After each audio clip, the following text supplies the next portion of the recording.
Olá, meus irmãos, a paz do nosso Senhor e Salvador Jesus Cristo. Aqui quem vos fala é o presbítero Felipe Ferreira. E é uma satisfação para mim estar junto com você para mais uma aula da nossa Escola Bíblica Dominical, continuando os estudos de homens dos quais o mundo não era digno, o legado de Abraão, Isaque e Jacó. Então, sem perda de tempo, vamos então iniciar a nossa jornada por a nossa lição de hoje, a lição de número 10, a experiência transformadora de Jacó, a experiência transformadora de Jacó. A lição tem por objetivo 3 pontos fundamentais. Número 1, enfatizar que o sonho de Jacó foi o início de uma mudança profunda na sua vida. A gente vai ver que o patriarca começa uma mudança substancial no seu interior, nas suas atitudes a partir desse encontro com Deus. E o objetivo também é expor as descobertas de Jacó. Ele descobre a presença e a casa de Deus na experiência que nós vamos aprender a partir de agora. E o ponto de número 3, explicar o que era a coluna de Betel. Bem no início da lição nós já teremos a definição dessa alegoria tão profunda da Bíblia Sagrada que nos apresenta na sua aula de hoje. Então o textuário vai nos dizer: eis que estou contigo e te guardarei por onde quer que fores e te farei tornar esta terra, porque te não deixarei até que haja feito o que tenho dito. Perceba, não te deixarei até que haja feito o que tenho dito. A verdade prática vai nos dizer: após um encontro com Deus, Jacó é transformado. Ninguém sai da presença do Senhor da mesma maneira. Eu destaquei no slide aí, após um encontro com Deus. É claro que nós não lemos aqui, eu não pude ler com vocês todo o texto que dá base à nossa lição de hoje, mas nós conhecemos bem a cena, né? Jacó está fugindo do seu irmão Esaú, indo ao encontro do seu tio Labão, para lá, então, encontrar uma esposa para si, e ele vem peregrinando pelo deserto. Um dado momento, já pela hora da noite, ele para num local, Betel, né? E ali ele se aninha, né, para dormir. Pega, então, uma pedra, usa como travesseiro e dorme. E a partir da experiência deste sono neste lugar sagrado, ele, então, tem um sonho.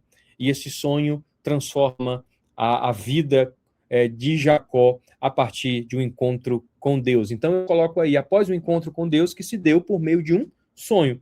E aí eu começo a provocar a nossa turma de hoje perguntando a vocês: o que são sonhos? O que eles são, né? Como é que a gente pode dimensionar a importância dos sonhos na trajetória de fé? Então, qual é o lugar do sonho dentro da caminhada de fé? É importante a gente refletir a respeito disso, porque hoje nós vivemos dois extremos muito complexos dentro da construção de uma teologia séria e verdadeira a respeito do sonho. Porque a gente ou vai para um lugar onde transforma qualquer sonho ou experiência de sonho em profecia, o que é um problema, e a gente vai aprender o porquê, mas também há daqueles que vão descartar completamente toda a experiência espiritual que um sonho pode trazer. Então, esses dois extremos, eles são complexos, porque nós bem conhecemos que os extremos, eles residem para si beira de abismo. Então, a Bíblia não faz uso nem de uma coisa e nem de outra. E a gente vai perceber que dentro do contexto bíblico, a Bíblia ela vai para além da experiência, da definição humana para a atividade do sonho. Porque a ciência entende que o sonho é como uma atividade cerebral durante o sono. Então, os sonhos podem envolver memórias recentes, emoções, medos, desejos, processamentos psicológicos. Então, por muitas vezes, sonhamos com coisas do cotidiano.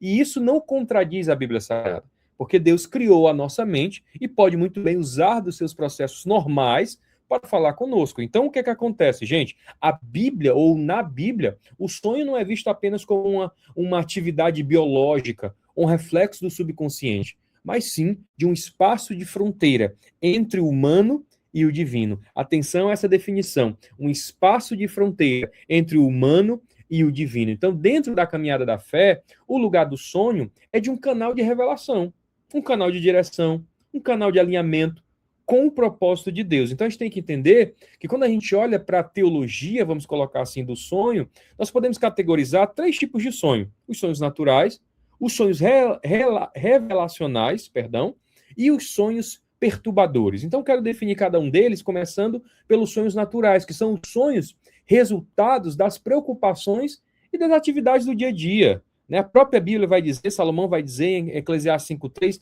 dá muita preocupação nos sonhos. Então, quem nunca, né, passou por uma experiência do dia a dia e acabou por sonhar com cenas ou fragmentos daquela experiência? Aqui é um sonho fruto da atividade humana, é o processo que o cérebro tem de organizar a memória. Então, são sonhos naturais. O segundo sonho, diferente deste, é o sonho revelacional. São aqueles em que Deus comunica algo para seus filhos, seus servos, por meio da atividade do sonho. Então é interessante porque nós temos vários exemplos na Bíblia, como o sonho do próprio Jacó, que nós vamos aprender na aula de hoje, o sonho de José, filho de Jacó, né? Ele vai ser perseguido justamente por ter a habilidade de sonhar e interpretar sonhos, o sonho de Faraó, né, que Jacó vai interpretar e nós conhecemos bem, o sonho de Nabucodonosor, das 7 semanas, que Daniel vai trazer a interpretação, o próprio José, não o filho de Jacó, mas José aqui, o esposo de Maria, que recebe a visitação do anjo em sonho, para que ele não deixasse Maria secretamente. Então, os sonhos, eles carregam significados espirituais, e é um mecanismo, meus queridos irmãos, que Deus usa, e a Bíblia nos traz subsídio para isso. E por último, mas não menos importante, são os sonhos perturbadores. Então, na Bíblia, nós encontramos sonhos que trazem terror, né? Por exemplo, o sonho de Nabucodonosor, né? Os pesadelos descritos pelo próprio patriarca Jó. Então, a gente vai perceber que as escrituras não afirmam claramente que todo pesadelo vem do diabo, mas, muitas das vezes, vem do medo, né? Das consequências da ansiedade, dos ataques espirituais, ou até mesmo de advertências divinas. Portanto, precisamos ter discernimento para entender, né, esses sonhos perturbadores como sonhos malignos. Então, como é que a gente lida com os sonhos? E por que eu começo por aqui a nossa aula de hoje? Porque a regra bíblica não é simples. Porque nem todo sonho possui autoridade acima das escrituras. Aliás, nenhum, né? Nenhum sonho possui autoridade acima das escrituras. Então, se alguém sonha algo contrário à palavra, o sonho está completamente errado. Queridos, há religiões, né, seitas religiosas fundamentadas em experiências de sonhos dos seus fundadores. Eu poderia citar algumas aqui, mas a mais conhecida delas, os mormons, né? Então, se o sonho ele não vai de acordo com a revelação da palavra, o texto é claro. Até que um anjo descesse do céu e apregoasse um outro evangelho, senão este, maligno é. Então, se o sonho confirma princípios bíblicos, aí sim, ele pode ser considerado, mas nunca substitui a revelação das Escrituras. Porque Deus fala e pode falar de muitas maneiras, mas a régua da sua medida ainda continuará sendo as Escrituras Sagradas. Então, Jeremias 23:28 nos traz um profundo conhecimento a respeito dessa teologia. O profeta que sonha, conte como sonho, mas aquele a quem está a minha palavra, fale a palavra com verdade. E aí, Deus vai inspirar o profeta para escrever que tem a palha com o trigo, ou seja, o que é mais importante? O trigo, que alimenta, que sacia, que traz, né, abundância, nutrição, ou a palha, que nada mais serve do que ser lançado ao fogo e ao vento? Então a gente vai perceber que sonhos não têm autoridade. Aliás, sonhos podem ser ditos que não têm por toda a autoridade, porque precisam estar alinhados à palavra de Deus. Então você deve se perguntar, mas se sonhos não têm autoridade, por que o sonho de Jacó foi tão importante? Por que nós vamos falar dele na lição de hoje? Aí é que está. O sonho de Jacó não foi um sonho comum. Muitas das vezes dizemos que Jacó foi transformado pelo sonho, quando na verdade o texto nos sugere algo muito mais profundo. Jacó não foi transformado pelo sonho, Jacó foi transformado pelo encontro com Deus, que aconteceu num sonho. Então a gente vai perceber que a vida de Jacó vai mudar. E aí a gente pode se perguntar, o que é que mudou a vida dele? O sonho ou a presença de Deus? A resposta correta é a presença de Deus. Então muita gente hoje procura experiências extraordinárias, sonhos, visões, sinais, pessoas que vivem mesmo em busca dessas coisas, mas nós temos que entender que o verdadeiro objetivo não é ter uma experiência, isso não é o evangelho. O verdadeiro objetivo é encontrar-se com Deus, e um encontro verdadeiro com Deus, isso sim transforma a nossa vida. Daí, a palavra-chave da lição de hoje, transformação, que nada mais é do que a ação de mudar a forma, o estado ou a essência de algo ou de alguém. Vai muito além de uma simples mudança, é um processo profundo, estrutural, que muitas das vezes é irreversível. Então é justamente o que acontece conosco quando nós temos um encontro autêntico e verdadeiro com a presença de Deus. Então a introdução nos diz, na lição anterior, vimos que o relacionamento de Esaú e Jacó vai para um ponto de um conflito insustentável. Então, há uma ameaça aí de uma tragédia em casa. Então, há então uma separação, né? Uma mudança na estrutura familiar na casa de Jacó. E ele, então, vai, né, para Labão, seu tio Labão, em Harã. E aí a gente vai perceber que nem todo sonho é uma revelação divina. Mas algumas vezes Deus usou sonhos para revelar sua vontade. O sonho de Jacó é um desses casos extraordinários, pois nele o próprio Deus se manifestou e reafirmou a sua aliança. Então, um sonho que é esse sim, um sonho sobrenatural que mudou a vida de Jacó, uma escada que tocava o céu. O texto diz que durante sua fuga da casa de seus pais, Jacó dormiu e teve um sonho divino. Em seu sonho, ele viu uma escada cujo topo tocava os céus. Os anjos de Deus subiam e desciam por ela. A Bíblia diz que os anjos são espíritos ministradores. Eles trabalham para aqueles que confiam em Deus. Nas Escrituras Sagradas, vemos por diversas vezes o Senhor revelando sua vontade por meio dos seus servos, por intermédio de sonhos e de anjos. Então a gente vai perceber que Deus está no topo dessa escada. Deus está no topo dessa escada. É interessante isso, porque imagine uma escada, querido. Uma escada ligando a terra e o céu.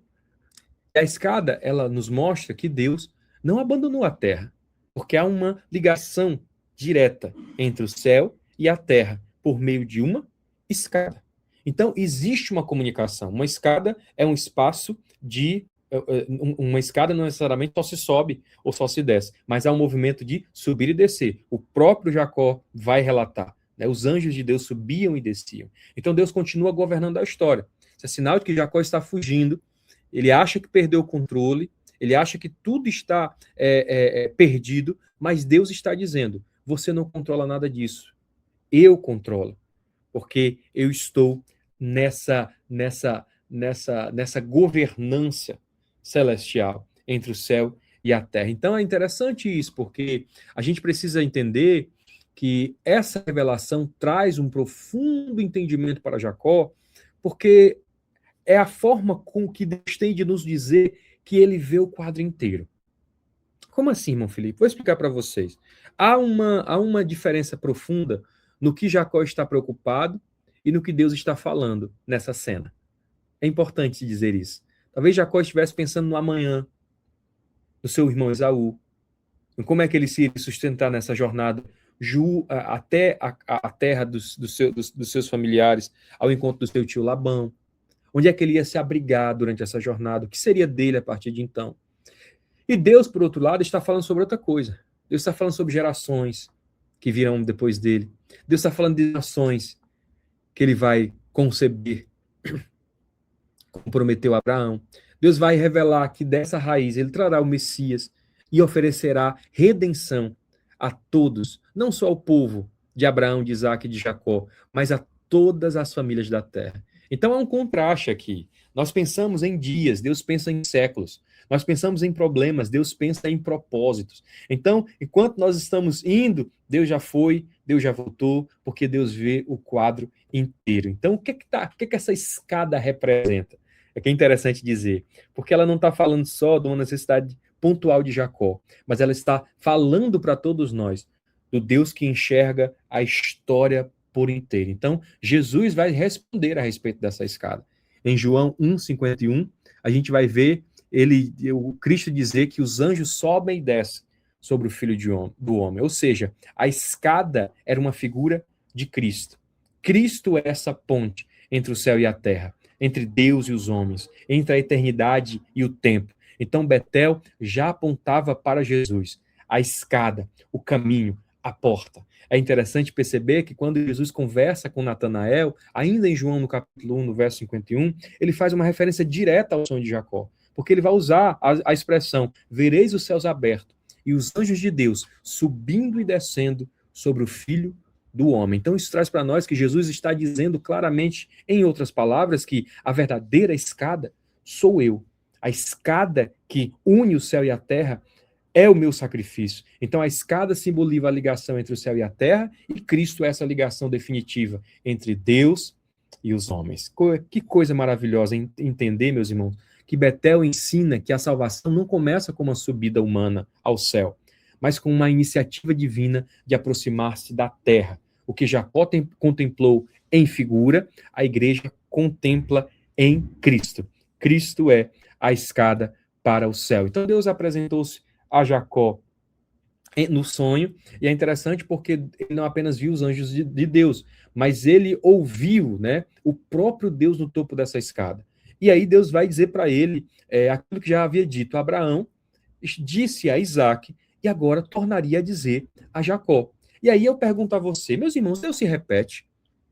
Né? Uma vez eu ouvi um certo pastor falando isso, né? Olha, Deus não repete o que ele já disse. Será, meus irmãos, que Deus não se repete?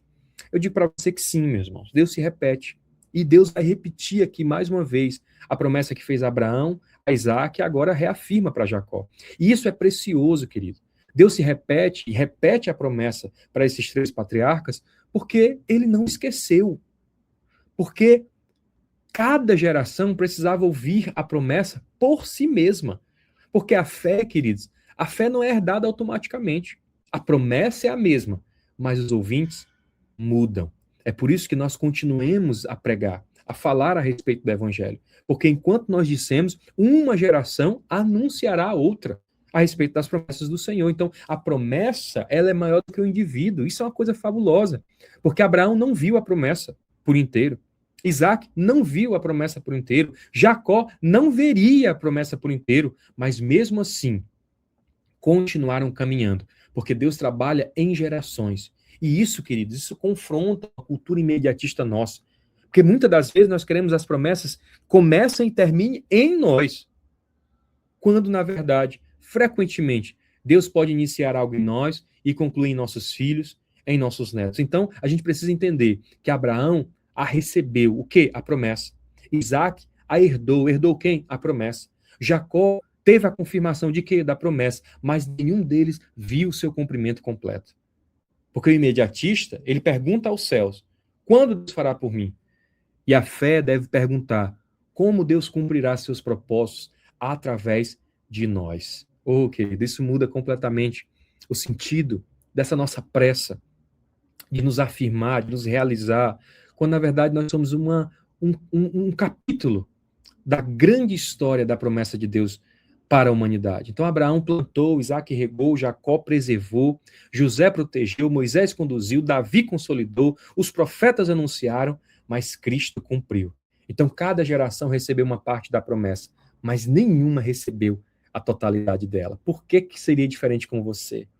Então Deus não nos chama, querido, para terminar a sua obra. Não, nós não somos o ponto final de Deus. Deus nos chama para sermos fiéis à parte da obra que ele nos confiou. Então, qual é a parte dessa grande obra que Deus tem te confiado? O que é que Deus colocou nas tuas mãos agora, nesse instante? Trabalhe essa ansiedade, trabalhe esse desejo de projeção, essa vontade de ser visto, de ser celebrado, se fosse eu. Não, querido. Abrace com fidelidade a parte que cabe a você. A parte que cabe a você. Então, nós vamos ver que as promessas de Deus a Jacó vão se revelar, né, com as mesmas promessas, né? E a tua semente será como o pó da terra e tantas outras. Mas Deus traz algo importante aqui, porque a maior promessa não era a terra, irmãos. Ah, porque eu vou te dar essa grande terra, como se fosse assim, a terra por si só fosse sinal de toda a plenitude da promessa de Deus. Não, eu vou te fazer muito rico. Irmão, eu vou ser sério com você, muitas das vezes a gente foca na terra, na descendência, mas a última promessa que Deus escreve aqui no alto da escada é que talvez é que sustenta todas as outras. Ele diz, eu estarei contigo, eu não te deixarei, eu não vou te deixar. É interessante isso, porque essa é o que sustenta. Ele fala da terra, ele fala da descendência, mas ele diz, eu não te deixarei. Então, sem a presença de Deus, a terra não teria valor. Sem a presença de Deus, a descendência não teria propósito. Sem a presença de Deus, a jornada de Jacó seria apenas mais uma fuga. Porque a maior bênção de Betel não foi receber uma herança, mas receber a certeza da companhia divina. As promessas de Deus garantiram o futuro de Jacó. Mas a presença de Deus sustentava o seu presente. Então, aquela presença foi quem sustentou ele ali naquele instante. E a promessa é o que garantiria o futuro da sua geração. Então, Jacó dormiu como um fugitivo, sim, mas acordou como herdeiro da promessa. Então, as circunstâncias ao redor não mudam, ou não mudaram naquela manhã. Mas o que é que mudou, Felipe? A compreensão de Deus que mudou completamente. A forma como Jacó se relacionava com Deus foi que mudou naquele instante. E isso é poderoso, querido, porque quando Jacó acorda, Esaú ainda está irado. O deserto ainda está distante diante dele. Labão ainda o espera. As lutas ainda virão. Mas agora ele sabe que Deus está com ele. Isso é tão maravilhoso, querido, porque isso é um privilégio que os crentes podem desfrutar. Há momentos na vida em que Deus não muda imediatamente as circunstâncias, mas muda a forma como enxergamos as circunstâncias. E quando isso acontece, nada muda ao nosso redor, mas tudo muda dentro de nós. Pode ser que ainda tenhamos problema no trabalho, pode ser que ainda tenhamos problema em casa, pode ser que a circunstância ainda se apresente como um grande desafio, mas nós estamos convictos no nosso coração de que Deus está conosco. Isso é maravilhoso, querido, porque a verdadeira transformação de Betel não foi geográfica, foi espiritual. Jacó acordou no mesmo lugar, mas já não era o mesmo homem. Então, no dia que eu e você confessamos a Cristo, nós não voltamos para o nosso banco da mesma forma. Ficou no altar o velho homem e começou então a nascer a nossa nova identidade em Cristo. Então, para a gente continuar as descobertas de Jacó, primeiro ele descobre a presença de Deus, né? Em que momento? No pior momento da sua história. E aí eu quero traçar um paralelo. Por que a dor, né, nos aproxima tanto de Deus? Isso é interessante. A dor, ela remove ilusões. Porque quando tudo está bem, a gente confia no dinheiro, na saúde, nos relacionamentos, na própria capacidade. Então, quando a dor chega, essas muletas se quebram. Porque você pode continuar tendo todas essas coisas, mas a dor parece que não é nada por isso. Então, a gente enxerga quem realmente nós somos. A dor escancara o nosso coração. A dor revela a nossa necessidade. E quem Deus realmente é interessante porque Jó vai falar a respeito disso. Ele diz, antes eu te conheci só de ouvir, mas agora os meus olhos te veem. A dor fez com que ele crescesse, que ele enxergasse, que ele percebesse, que ele se percebesse. Uma vez que ele se percebeu a pequenez do seu ser, ele pôde perceber a grandeza do Deus que ele servia. De ouvir falar, mas agora os seus olhos viram. Então a teologia, ela não é mais só conhecimento, ela vira experiência, ela vira encontro. Então é interessante, porque eu me lembro do hino da harpa, né? Os mais belos hinos e poesias foram escritos em tribulação, e do céu as lindas melodias se ouviram na escuridão. É interessante isso, meu irmão. Como é que pode? Historicamente, isso é quase uma regra, é quase uma condição sine qua non para o crente. Muitas das grandes revelações elas nascem em momentos de enfermidade, em momentos de luto, em momentos de perseguição, nas crises severas. Por quê? Por que a dor faz isso? Não é porque ela seja boa, mas porque ela frequentemente nos leva a uma experiência de dependência, que raramente nós encontramos no momento de prosperidade. É duro dizer isso, mas essa dor, ela cumpre um propósito, ela tem um objetivo. E se está doendo é porque está mudando, é porque Deus está transformando.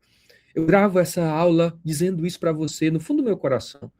Tem coisas em mim ainda, circunstâncias que eu pergunto a Deus, por que disso? Mas Deus ainda está trabalhando em mim. Deus ainda está moldando o vaso. Então nós vamos entender que em Betel, né, Betel nasceu no deserto. Jacó não teve aquela experiência no conforto da casa de Isaac, seu pai, mas uma noite de fuga, de solidão, de incerteza. Isso nos lembra que Deus frequentemente revela profundidades da sua graça nos momentos em que nossos recursos se esgotam. Então, Jacó descobriu ali a casa de Deus. Ele ficou tão impactado que ele vai dizer quão terrível é este lugar. E é interessante, porque eu sempre fiquei um pouco incomodado com essa expressão, que terrível é este lugar, né? Parece assim que foi uma expressão de aversão, de medo, né? E aqui há uma questão linguística muito importante, né? A palavra hebraica aqui é yaré, que é ligada ao termo de reverência. Então não significa que ele usou aqui uma ideia de isso é horrível, isso é assustador, isso é demoníaco, longe disso. Significa que ele ficou impressionado. Então ele trouxe uma majestade àquele espaço. Ele viu e percebeu a reverência que aquele espaço requeria. Né? E é interessante, porque poderíamos traduzir algo como quão solene é este lugar, quão impressionante é este lugar. Então a casa de Deus deve trazer para nós esse tipo de confronto, de respeito, sabe, irmãos? De reverência. Então, o que Jacó sentiu? Não foi terror, ele não ficou aterrorizado, não, ele ficou assombrado com a santidade de Deus, foi um assombro santo. A consciência repentina de estar diante de um Deus infinito. É semelhante ao que Isaías vai descrever do templo, ao que Moisés vai dizer diante da sarça, a que João vai experimentar no Apocalipse. Quando se virou, se deu como morto. Então, quando o homem percebe quem Deus é, ali, meus irmãos, surge a reverência. Deus não é como nós. Irmão, atenção, eu quero dizer isso para você com todo cuidado e amor. Deus não é como nós. Deus não é como nós. E é interessante porque a gente foi perdendo um pouco dessa reverência. E talvez isso seja verdade, porque em muitos ambientes nós modernizamos e enfatizamos de forma correta que Deus é Pai. Mas às vezes esquecemos que ele continua sendo Pai, mas ele também é Rei. Então a intimidade, ela não elimina a reverência. Eu amo meu Pai, de paixão, de abraçar, de cheirar, de dizer que amo, mas tenho por ele uma profunda reverência, por ser meu Pai. Então a reverência sem intimidade produz medo, né? O afastamento, a estranheza, mas a intimidade sem reverência produz irreverência, desrespeito, falta de noção. Então a fé bíblica une essas duas coisas. Jacó descobre naquela noite que Deus estava perto, mas sua primeira reação não foi banalizar a presença divina, foi adorá-lo. Foi dizer, quão majestoso é este lugar. Este lugar não é outro, senão a casa de Deus. Então Jacó vai descobrir ali a porta dos céus. Que coisa maravilhosa, né? E é uma referência direta ao próprio Cristo, que declara, eu sou a porta. Então nós vamos ver que a figura da porta está presente em toda a narrativa bíblica. Né? A ideia da porta aparece várias vezes. Primeiro em Betel, a relação direta do acesso entre o céu e a terra, né? Uma porta que se abre, uma escada que há esse trânsito. Depois, nas palavras do próprio Cristo, quando ele diz, eu sou a porta. Então, agora, o acesso não é mais um lugar, o acesso é uma pessoa. Não é Betel, é Cristo. E, por fim, Apocalipse, João, ele vai dizer uma porta, eu vi uma porta aberta no céu. Então, a revelação divina continua vindo do alto. É interessante isso, querido. Porque o que a Bíblia nos ensina? A Bíblia nos ensina que ela caminha numa mesma direção. Era Betel, era Cristo, é Nova Jerusalém, ou seja, o acesso a Deus sempre é concedido por Deus. É interessante isso. É Deus em que deseja se revelar. Deus é quem deseja abrir as portas da eternidade, né? Vinde benditos do meu Pai. Então o homem não constrói a sua própria porta. A história da redenção não é uma história do homem tentando alcançar a Deus, mas de Deus criando um caminho para alcançar ao homem, né? Façamos o homem, né? Desçamos. Isso é maravilhoso, querido, porque a narrativa bíblica ensina que o homem não consegue construir um caminho até Deus por seus próprios méritos, por suas obras, por seus esforços religiosos. Ah, meu irmão, longe disso. A salvação, se ela dependesse da nossa capacidade humana de subir até o céu, ninguém seria salvo. Porque nós somos especialistas em construir torres, como em Babel. E Deus, querido, Deus estabeleceu portas, como em Betel. Você entende a relação? Toda tentativa humana de salvar a si mesmo é uma nova Babel. Uma tentativa de alcançar a Deus por meios próprios. E eles vão dizer lá, né? Façamos, né? Vamos espalhar o nosso nome. Isso é um problema, porque Efésios 2,8, apóstolo Paulo vai deixar claro, porque pela graça sois salvos, por meio da fé. E isso não vem de Deus. Isso não vem de vós, perdão. É dom de Deus. Então, nós temos que entender que a porta, ela é aberta por Deus, ela é ofertada pelo Pai. E aí, para a gente fechar a nossa aula de hoje, a coluna de Betel, a pedra transformada em coluna. Bom, isso é uma coisa interessante, ele vai pegar o travesseiro, né, de pedra e vai, então, fazer daquilo um memorial, e principalmente um memorial, né? Não é um altar. Ah, ergueu ali um altar. Não, ele faz um memorial. É uma marca física de um encontro espiritual. algo para ser lembrado, para ser recordado. Então, é algo que os israelitas vão fazer muito posteriormente, né? Erguer memoriais de pedra, né? Para que aquelas pedras pregassem às próximas gerações o que elas representavam. Então, a mesma pedra que serviu para o desconforto da noite tornou-se o memorial da graça. Isso é interessante, né? Isso é muito engraçado. Como é que Deus vai sempre transformar lágrimas em testemunhos, feridas em aprendizado, desertos em memoriais. Deus é especialista em fazer isso, né? Naquela noite, Jacó colocou a cabeça sobre uma pedra. E aí, meus irmãos, quantos de nós já dormimos com a cabeça apoiada na pedra, né? Quantos de nós já usamos pedra de travesseiro, né? Apoiando a cabeça para dormir na dura realidade de um diagnóstico, de uma perda, de uma decepção, ou de uma incerteza sobre o futuro. Irmãos, todo mundo já viveu uma noite como essa. E que só você e o travesseiro sabem o que é que está se passando. Então Jacó não escolheu a pedra porque era confortável. Ele escolheu porque era o que ele tinha. E há fases da vida em que não estamos cercados de conforto, mas apenas do necessário para continuar caminhando. Então, meu irmão, se só tem a pedrazinha para você encostar a cabeça, dê glória. É a pedra que vai testemunhar daquilo que Deus vai fazer e já está fazendo na tua vida. Então, o azeite sobre a pedra foi a maneira que Jacó encontrou de dizer: eu não vou me esquecer desta noite. Muitas vezes somos rápidos para parar, para pedir, né? Agora tem que ser já, mas quando recebe, irmãos, a gente é tão lento para agradecer, para lembrar, né? Para remontar. Então, Jacó nos ensina a guardar na memória os momentos em que Deus nos fortalece, nos consola e renova suas promessas sobre nós. Por quê? Porque são esses momentos que vão continuar fortalecendo a nossa fé. Deus já fez, Deus já realizou, Deus já cumpriu, Ele já fez, Ele fará outra vez. Então, Jacó fica tão tomado pela certeza de que está fazendo a coisa certa naquele instante, que ele então vai votar, vai fazer um voto de gratidão a Deus. Né? E ele vai dizer com todas as letras que vai se entregar ao Senhor, inclusive dando a Deus o dízimo de tudo aquilo que ele venha a receber. E que é interessante, né? O voto de Jacó, muita gente vai ler como barganha, né? É como se fosse assim, né? Porque Deus fez, então, se ele fizer mesmo, eu vou... Não, mas não é assim. Porque não parece uma barganha, parece muito mais um compromisso de aliança. Não é, se Deus fizer, talvez eu siga. Não, ele já diz, né? Já que Deus, me prometeu tudo isso, sabe o que eu vou fazer? Eu vou responder com fidelidade. Eita, irmão, aqui é fé. Aqui é fé. Aqui é interessante, porque ele vai dizer, olha, de tudo que eu ganhar, eu te darei o dízimo. E aqui é uma coisa interessante falar de dízimo nesse tempo, irmãos. Nós estamos vivendo uma coisa estranha, de muita gente descredibilizando o ato de amor, de ofertar e dizimar na casa de Deus. Porque isso, porque aquilo, porque não é do tempo da lei, não sei o quê.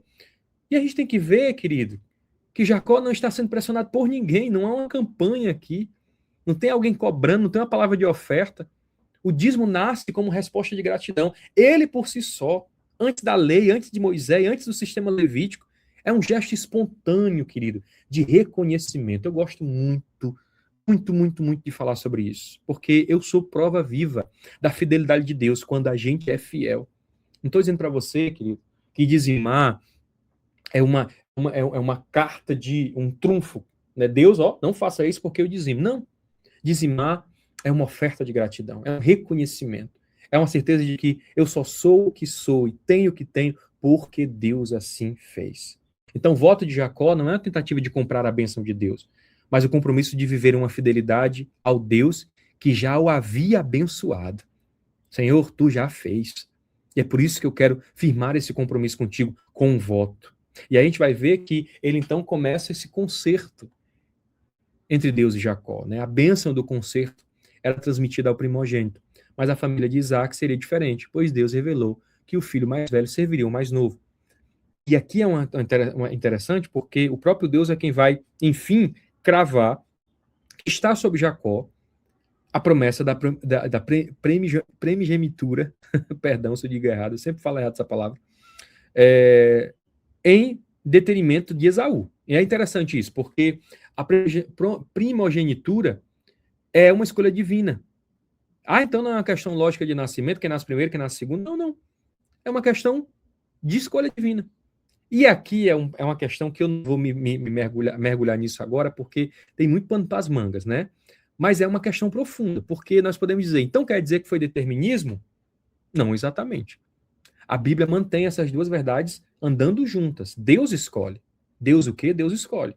Antes do nascimento, Deus já havia dito, olha, no teu ventre há duas nações, e o maior servirá ao menor. É interessante isso, porque o homem, Deus vai escolher, mas quem responde é Deus. Oh, perdão, queridos. Deus vai escolher, mas quem responde somos nós, os homens.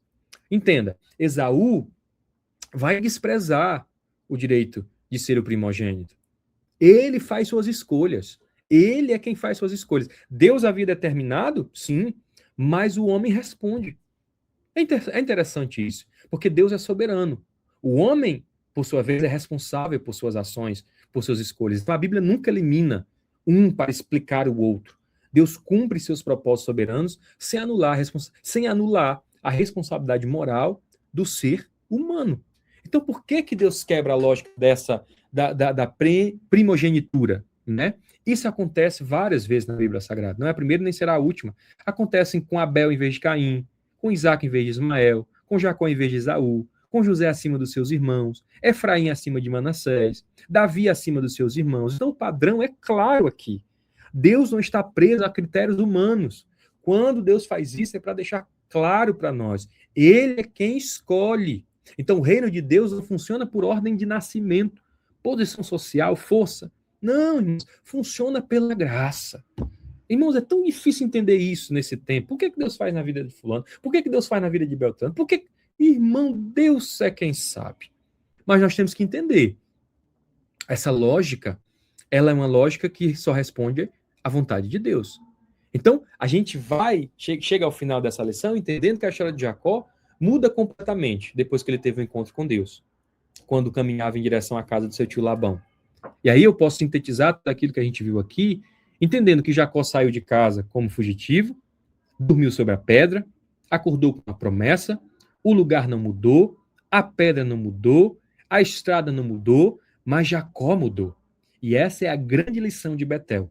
O encontro verdadeiro com Deus nem sempre muda instantaneamente as circunstâncias, mas sempre começa mudando a pessoa. Então, que Deus em Cristo te abençoe, que você seja mudado, que eu também seja mudado no meu modo de agir, no meu modo de pensar, na minha forma de ser, para que tudo seja para a glória de Deus Pai. Que Deus em Cristo te abençoe e até a nossa próxima aula, se Deus nos abençoar, eu sei que Ele fará. Até lá.